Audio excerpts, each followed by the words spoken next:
শোনেন মকবুল ভাই, যদিও আপনার লেভেলের সাথে আমার লেভেল যায় না, তারপরেও এক প্রকার বাধ্য আপনার কাছে আসা।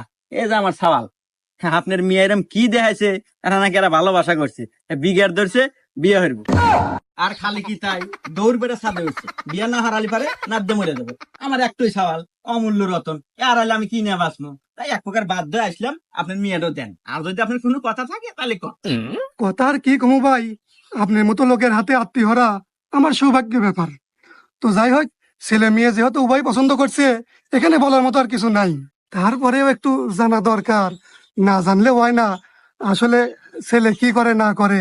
কি হরে মানে? এ হসুর আব্বা, আপনি এটা কি করলেন? আমার বাপের সম্পর্কে আপনার কোনো ধারণা আছে? আমার বাপের যা আছে, আপনার মেয়ে আর আমি হারা বছর বসতে খামু, তার এক কানিও ফুরাবো না।